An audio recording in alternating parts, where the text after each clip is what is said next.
Hello बच्चों। तो कैसे हैं आप सभी लोग। एक बार फिर से स्वागत है आपका अपने यूट्यूब चैनल विद्या ब्रेन बस पर। मैं आपका दोस्त और होस्ट शोभित मिश्रा आप सभी लोगों का एक बार फिर से स्वागत करता हूं। तो कैसी चल रही है पढ़ाई।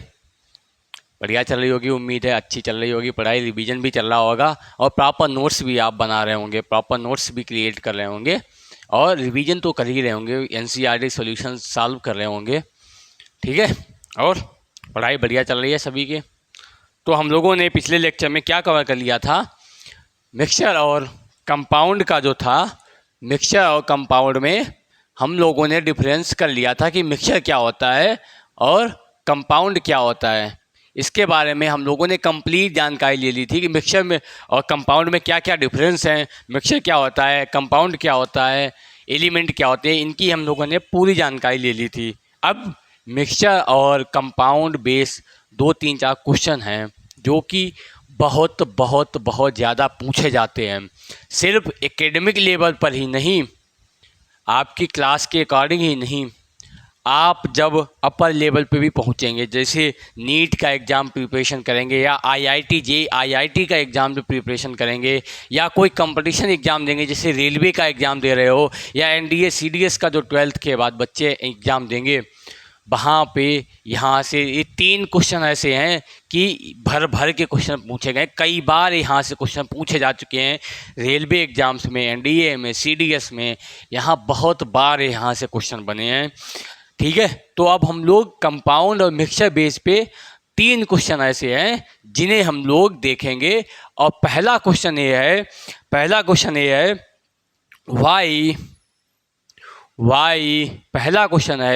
why air is considered why air is considered as a mixture।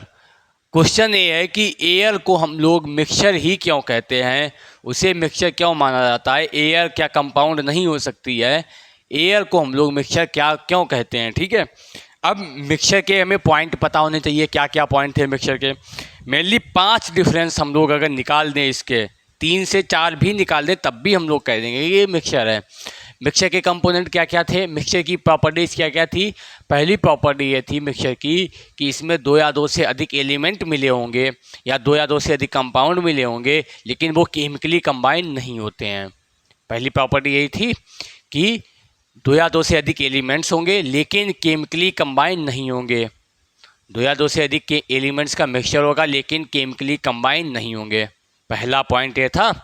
दूसरा पॉइंट क्या था कि जितने भी मिक्सचर में जितने कंपोनेंट होंगे, चाहे 1 हो या 2 हो, जिनसे मिलके वो बना होगा उन सभी की अपनी अपनी प्रॉपर्टीज़ होंगी। दूसरा पॉइंट ये था, सभी की अपनी अपनी प्रॉपर्टीज़ उसमें मेंटेन रहती हैं, उसमें बनी रहती हैं। 2 पॉइंट हो गए। तीसरा पॉइंट क्या था, उन्हें हम फिजिकल प्रोसेस के द्वारा अलग भी कर सकते हैं। तीसरा पॉइंट यही था भाई, मिक्सचर को हम लोग इवापोरेशन फिल्ट्रेशन के द्वारा अलग भी कर सकते हैं। 3 पॉइंट ये हो गए। चौथा पॉइंट क्या था, कोई भी केमिकल रिएक्शन नहीं होगी उसके अंदर, कोई भी केमिकल चेंज नहीं होता है मिक्सचर के अंदर, तो कोई एनर्जी चेंज नहीं होगा उसमें, कोई भी एनर्जी चेंजेस नहीं आते हैं। यही तो बताया था कि ना कोई एनर्जी चेंज होगा। जब कोई एनर्जी चेंज नहीं होगा तो मतलब कोई केमिकल चेंज उसमें नहीं होता है मिक्सचर के अंदर। 3-4 प्रॉपर्टी हो गई। और प्रॉपर्टीज़ की क्या होती है कि जो मिक्सचर होता है उसका फिक्स बॉइलिंग पॉइंट नहीं होता है। 5 प्रॉपर्टी हो गई। उस मिक्सचर का फिक्स बॉइलिंग पॉइंट भी नहीं होता है। अब उसी बेस पे हमें बताना है कि जो एयर है वो मिक्सचर क्यों है आखिर एयर। पहला पॉइंट इसका सुनो, एयर मिक्सचर के पहला पॉइंट इसका है कि जो एयर का कंपोजिशन होता है, एयर में कौन कौन सी गैसेस होती हैं। एयर में होती है nitrogen gas, oxygen gas, carbon dioxide gas, argon gas, ये सभी गैसेस होती हैं एयर में, इन्हीं से मिलके बनी होती है एयर। अब एयर की कंपोजिशन जो होता है वो वेरी करता है। मान लो हम अभी बिल्कुल फ्रेश जगह पे हैं, सुबह सुबह घूमने गए, ठीक है, हम लोग सुबह उठे 4 बजे उठे, 3 बजे उठे, 3-4 बजे उठे और मॉर्निंग वॉक पे गए। मॉर्निंग वॉक पे घूमने गए, शहर से बाहर गए, सिटी से बाहर गए हम लोग, जहाँ बहुत सारे पेड़ थे, कोई बाग टाइप का कोई गार्डन था, बहुत सारे वहाँ पे पेड़ थे, वहाँ हम लोग घूमने गए। सुबह सुबह बिल्कुल उठे, 4 बजे मॉर्निंग वॉक पे गए, बहुत सारे पेड़ थे, ऐसी जगह पे घूमने गए। आप वहाँ की एयर में देखेंगे कि वहाँ की एयर कूल होगी, ठंडी होगी, वहाँ पे आपको सांस लेने में, श्वसन करने में आसानी होगी। क्यों? जब बिल्कुल फ्रेश जगह पे होंगे, जहाँ पे बहुत सारे पेड़ होंगे, जहाँ पे सुबह सुबह बिल्कुल जाएंगे, वहाँ पर ऑक्सीजन गैस की अमाउंट ज़्यादा होती है। नोट किया होगा, ऐसा अपना नोटिस किया होगा, वहाँ पे ऑक्सीजन गैस की अमाउंट ज़्यादा होगी और CO2 गैस की अमाउंट कम होगी, कार्बन डाइऑक्साइड गैस की अमाउंट वहाँ पे कम होती है। एक ठीक है, 2 पॉइंट हो गए। अब हम लोग आ गए सिटी में आ गए, फिर लोग वापस आ गए और शाम को हमने सिटी में हम लोग छत पे घूमने गए, ऑन द रूफ गए, छत पे घूमने गए और हम लोगों ने नोटिस किया कि बहुत आज घुटन ऐसी महसूस हो रही है, बहुत गर्मी महसूस हो रही है। क्यों? क्योंकि जब हम लोग सिटी के अंदर आ गए, वहाँ पर कार्बन बाइक चलती हैं, वहाँ पर गाड़ियाँ चलती हैं, वहाँ पे फैक्ट्रीज यूज होती हैं, फैक्ट्री के अंदर से धुआं निकलता है, वहाँ पे बाइकों के अंदर से धुआं निकलता है। उससे क्या होता है, हमारा जो एटमॉस्फेयर है वहाँ पे बढ़ जाती है कार्बन डाइऑक्साइड गैस की अमाउंट, बढ़ जाती है, ज़्यादा हो जाती है। तो शाम तक कार्बन डाइऑक्साइड गैस की अमाउंट हो गई ज़्यादा हो गई। अब जब कार्बन डाइऑक्साइड गैस की अमाउंट ज़्यादा हो गई तो ऑक्सीजन गैस की अमाउंट कम हो गई। ठीक है, अब देखो बैरी हो रहा है कंपोजिशन। सुबह हमने क्या देखा था कि ऑक्सीजन गैस की अमाउंट ज़्यादा थी, लेकिन वहीं शाम को वहाँ पर कार्बन डाइऑक्साइड गैस की अमाउंट ज़्यादा हो गई। इससे क्या हुआ कि जो मिक्सचर बना था, जो एयर थी, उसके जो जिससे वो बनी थी, वो बैरी कर रहा है, वो बदल रहा है लगातार। तो पहला पॉइंट ये हो गया कि इसके जो कंपोजिशन है, जो इसके कंपोनेंट्स हैं, वो बदलते रहते हैं और ये मिक्सचर की पहली प्रॉपर्टी थी कि उसके कंपोजिशन हमेशा बदलते रहते हैं, जितना मेरा मन होगा उतना हम मिलाते जाएंगे। लेकिन कंपाउंड में ऐसा नहीं था, कंपाउंड का एक फिक्स रेशियो था। अगर वो रेशियो जब बदलता था तो कंपाउंड का पता नहीं क्या बनता था, लेकिन वो कंपाउंड जो आप बनाना चाहते हो वो नहीं बनता था, ऐसा था। तो पहली इसकी प्रॉपर्टी में क्या लिखेंगे हम, the components of the air, the composition of the air is not same. पहला पॉइंट इसका ए पॉइंट लिखेंगे, composition of the air, composition of the air is not same for all places, is not same for all places। Example जैसे कि industrial area जहाँ पे होगा, जहाँ पे औद्योगिक ज़्यादा होगा, इंडस्ट्रियल एरिया जहाँ पे फैक्ट्रीज होती हैं, वहाँ पर क्या होगा, वहाँ पर कार्बन डाइऑक्साइड गैस की अमाउंट ज़्यादा होगी, CO2 गैस अमाउंट इंक्रीजेज, वहाँ पे क्या होगा, CO2 गैस की अमाउंट बढ़ जाएगी। और वहीं जब एक फ्रेश एयर होगा, या जैसे हम लोग पहाड़ों पे जाते हैं एट हाई एल्टीट्यूड, ज़्यादा ऊंचाई जाने पे, वहाँ पर क्या होगा, ऑक्सीजन गैस की अमाउंट कम हो जाती है। At high altitude oxygen gas decreases, oxygen gas क्या हो जाती है, कम हो जाती है। और वही जब हम लोग मॉर्निंग वॉक पे सुबह सुबह जाते हैं, मॉर्निंग वॉक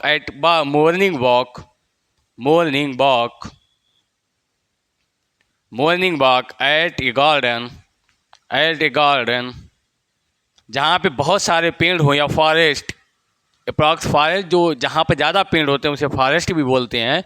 तो वहाँ पे क्या होगा, ऑक्सीजन गैस की अमाउंट तो ज़्यादा होगी, लेकिन CO2 गैस वहाँ पर कम होगी,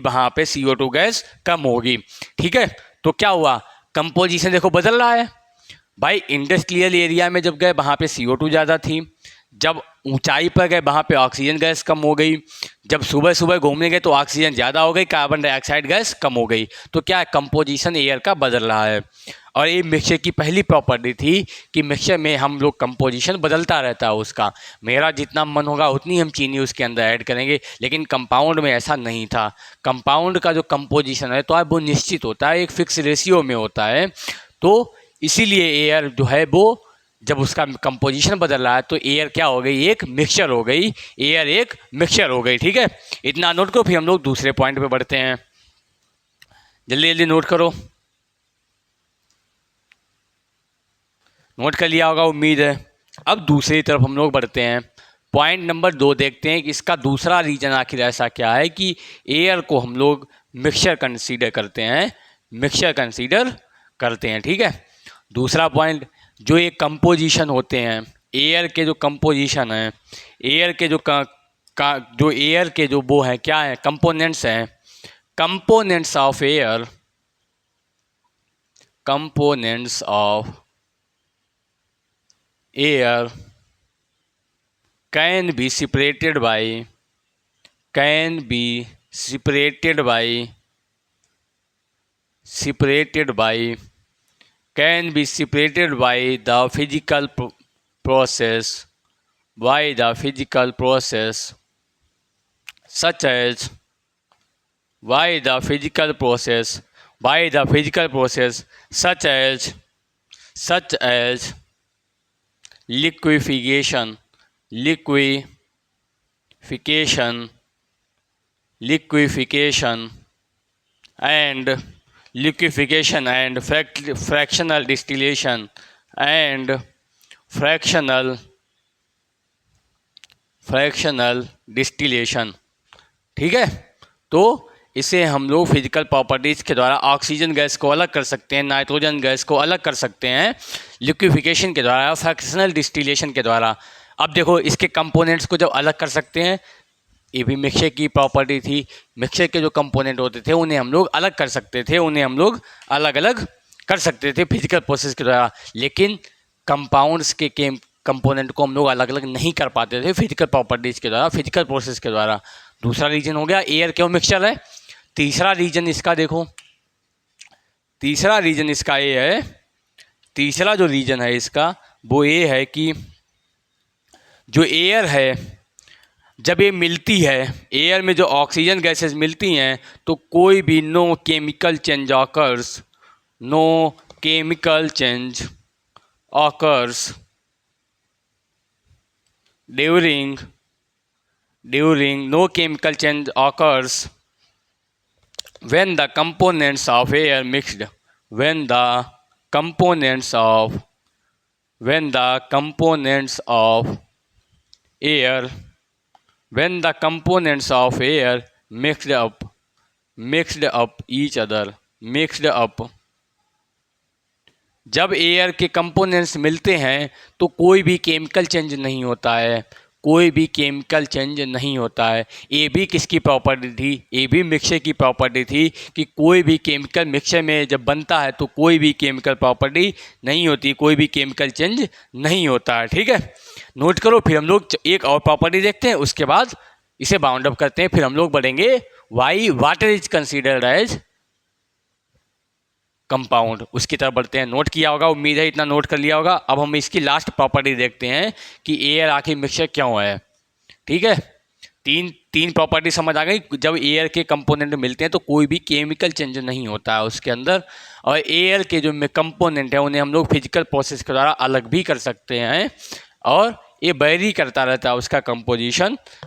फोर्थ प्रॉपर्टी क्या है इसकी, जो एयर के जो कंपोनेंट्स हैं, the components of air, the components of air, the components of air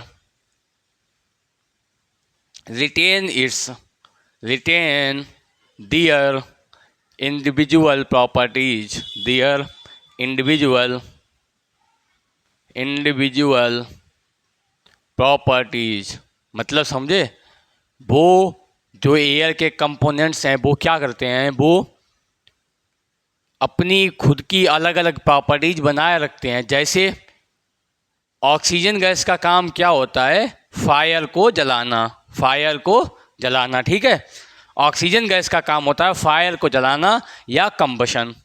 ठीक है, कंबशन करना होता है जब भी, अगर ठीक है मान लो जैसे हवा मिक्सचर बन गया, ठीक है, अब कंबशन के लिए ऑक्सीजन गैस का होना ज़रूरी है, होता है। ठीक है, बिना ऑक्सीजन गैस के आग नहीं जल सकती किसी भी कीमत पर।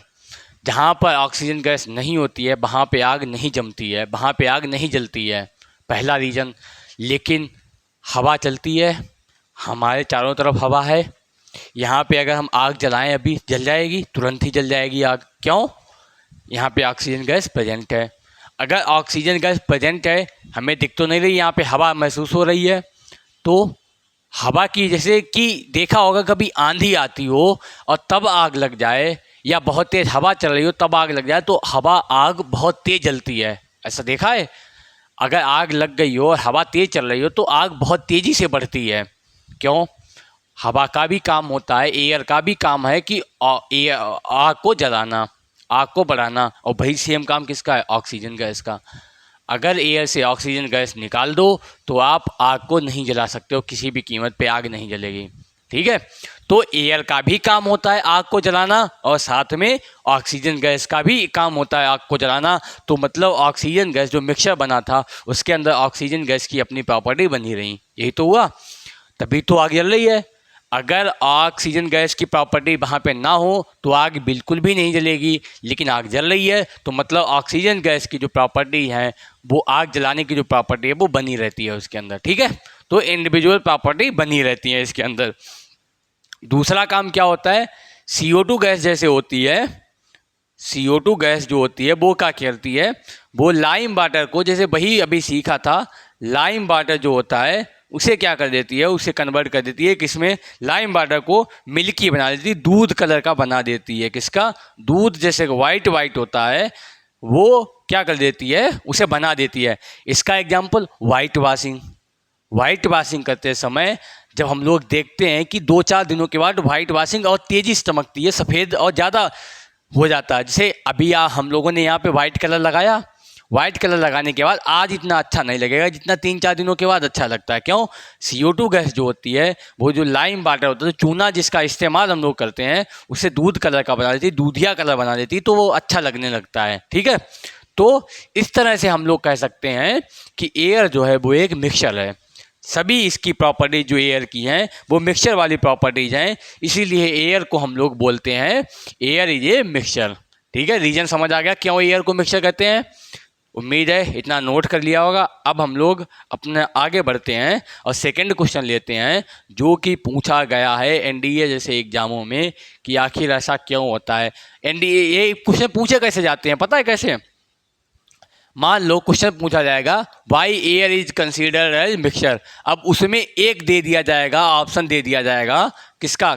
एक ऑप्शन दे दिया जाएगा कंपाउंड्स का, तो वो क्या हो जाएगा? वो गलत हो जाएगा, वही ऑप्शन गलत हो जाएगा जो कि कंपाउंड के बारे में कुछ बताएगा। ठीक है? और 3 जो ऑप्शन होंगे वो ऑप्शन होंगे किसके? वो ऑप्शन होंगे एयर के, मिक्सचर होने का प्रमाण देंगे, मिक्सचर को साबित करेंगे। या क्या होगा? 3 जो होंगे वो कंपाउंड के उसके होंगे, और 4th जो होगा वो एयर के लिए होगा कि एयर एक मिक्सचर है। इस तरह से हम लोग वहाँ पे ऑप्शन पढ़ेंगे, 3-4 ऑप्शन दिए होंगे, उसमें से 3 गलत हो सकते हैं या 3 सही हो सकते हैं, ये 3 सही हो सकते हैं, ये गलत हो सकता है। ठीक है? अब हम लोग देखते हैं वाटर की तरफ। आखिर वाटर को हम लोग कंपाउंड क्यों कहते हैं? पहला रीजन इसका वाटर का, इसका एक फिक्स रेशियो होता है। हमेशा कोई भी वाटर ले आओ, कहीं से भी वाटर लेके आओ, चाहे वो बरसात का पानी ले लो पहला, चाहे वो नल से पानी ले लो, टैप वाटर ले लो, चाहे वो मोटर से पानी ले लो, चाहे आप तालाब से पानी लेके आओ, और चाहे आप लेके आओ समुद्र से, चाहे आप किसी नदी से लेके आओ, जैसे गंगा नदी हो गई, यमुना नदी हो गई, चाहे इनसे लेकर आओ, चाहे किसी समुद्र से लेके आओ, चाहे सी वाटर लेके आओ, हर एक वाटर का जो रेशियो होगा वो 1 रेशियो 8 में ही प्रेजेंट होगा। 1 वेट होगा हाइड्रोजन का, 8 वेट होगा किसका? ऑक्सीजन का। इनका एक फिक्स रेशियो ही रहता है। चाहे वो विराट कोहली जो पानी पीते हैं विदेश से मंगा के, जो 6,000 रुपये की बोतल मिलती है, चाहे वो पानी हो, विराट कोहली वाला चाहे पानी हो, चाहे हम जो घरों में पानी पीते हैं अपने नल से निकाल के या समर से पीते हैं, चाहे वो पानी हो, पानी में हमेशा ही रेशियो कैसा होगा? फिक्स रेशियो होगा, वो बदलेगा नहीं। अगर आपने उस रेशियो को बदल दिया तो वो पानी पानी नहीं होगा। फिर क्या बनेगा ये इसकी कोई जानकारी नहीं, क्या बनेगा, आपने कैसे रेशियो परिवर्तित किया है वो उस पर डिपेंड होगा, लेकिन वो पानी तो नहीं बनेगा अगर आप रेशियो बदल रहे हो। तो पहला इसका रीज़न क्या है कि वाटर का जो फार्मूला होता है या जो वाटर का जो रेशियो होता है वो हमेशा ही कैसा होता है, फिक्स होता है। कंपोनेंट का रेशियो हमेशा ही फिक्स होता है, ठीक है। तो पहला पॉइंट इसके लिखेंगे the composition of the composition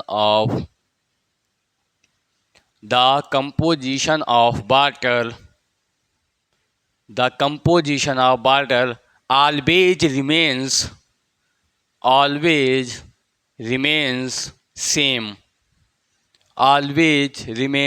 same या फिक्स्ड, सेम और fixed.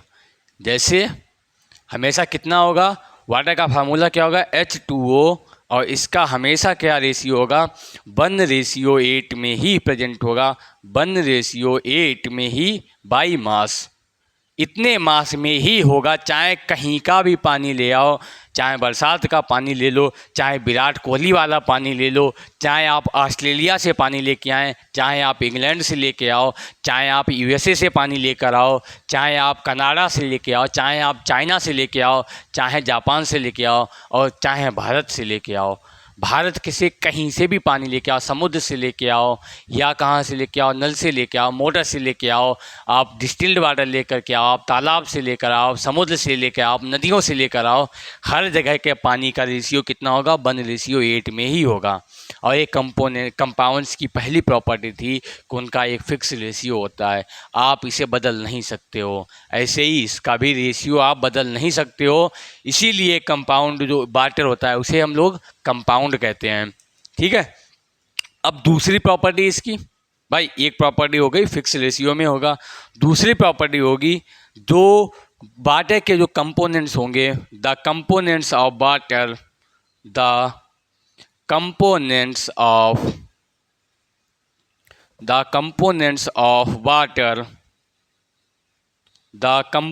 of water cannot be separated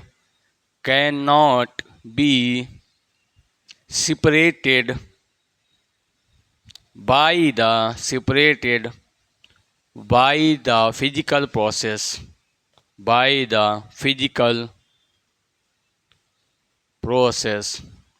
physical process.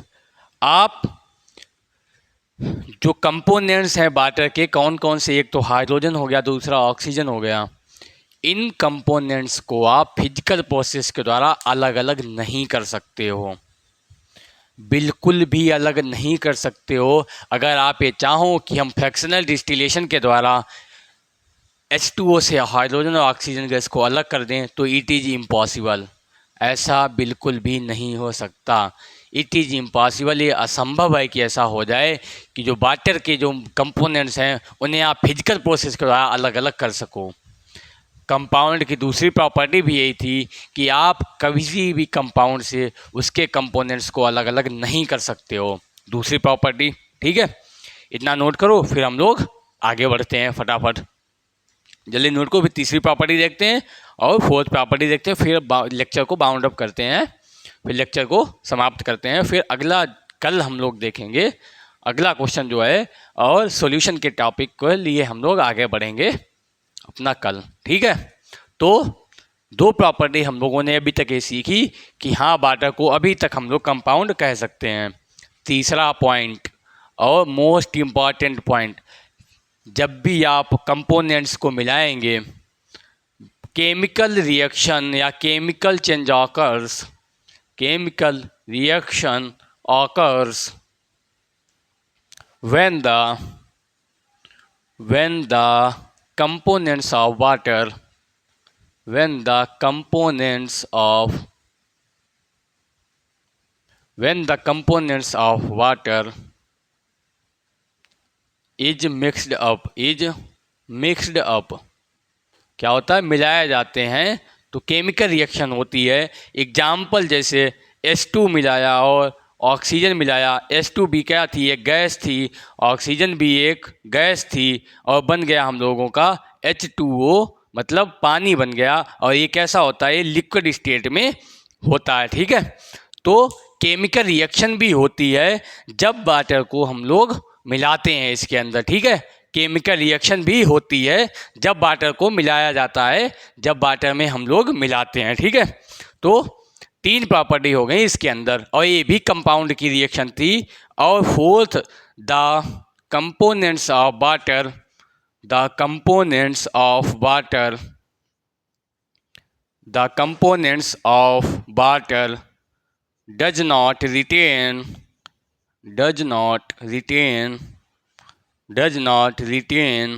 their physical properties, their individual properties, individual